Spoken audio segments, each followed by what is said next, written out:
What's up guys, John here from the REI Contractor Show. Welcome back. On this video we're going to cover change orders.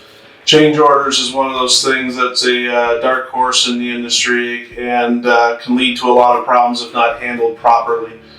So the first thing we're going to cover is that, based on the estimate you receive for the project, that's why we always talk about the scope of work being so important. A lot of contractors have used the bait and switch technique, so they'll come in lower and then all of a sudden try to make up the money again with change orders, which is probably one of the more frustrating things you can deal with. Unless you're, good with it, you do that from the beginning, you figure you do a piecemeal type of project. Don't recommend it.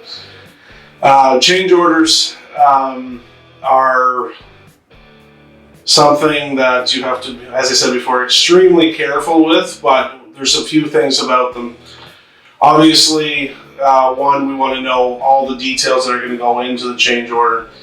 Another thing we have to do is time with change orders. That's something that gets underrated. So when you're getting a change order because you decided to add something to the project, there was something missing, you're going to need a detailed scope of work, what's going with it.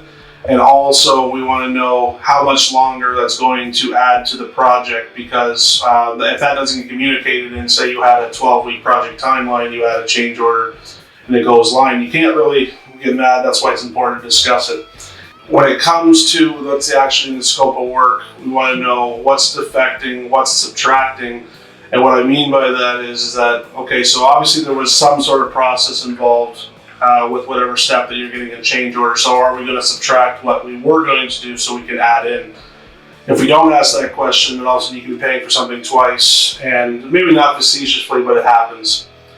And how much longer that's going to take. So let's say you decide to remove a load-bearing wall halfway your project. Well, that's a pretty big deal, because obviously there's the research that goes involved with engineering, architecture, demo, framing, drywall repair, mud and tape, painting. Also, there's always a continuing factor when it comes to adding or changing one step. And then once you've done that, you've received a quote, you're going to review it and you're going to sign off on it. So during that process, there's time being lost, obviously, because that change order is now happening. We have to do the estimating process, present it, you got to make your decision, and then you got to do the ordering and planning and changing everything you're going to do. So this can go on and on and on. That's why I always recommend do all your research in the very beginning. But if it does happen, we want to make sure we're quick and decisive with our decisions. Don't hem and haw about that one, because that could all of a sudden add a month to your project that you didn't really account for. When it comes to, obviously the money, we want to make sure that, you're clear how much it's going to cost you. There needs to be, all the details that go into it.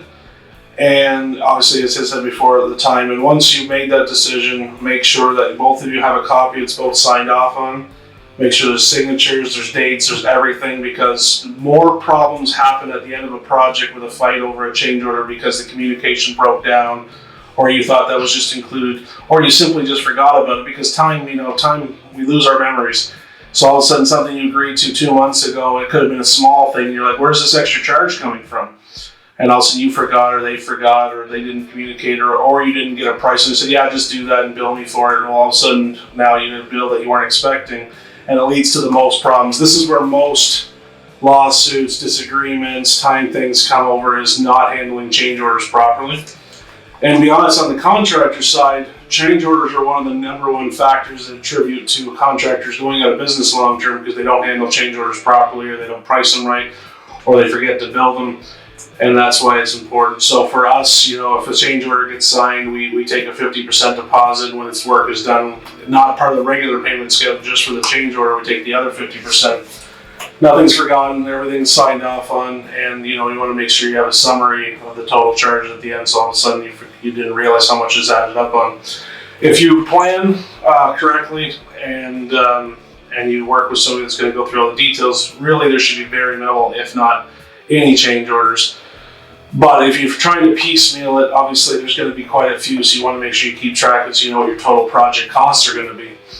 It's something that you don't want to take lightly, and make sure that, when you're interviewing the contractor, you're signing the contractor, you're signing the contractor to a project, let's make sure that, you have that conversation about what happens with change orders, what's the process, what's the paperwork, And do you foresee any? Now, so if they stumble around that subject, okay, you got to be a little nervous.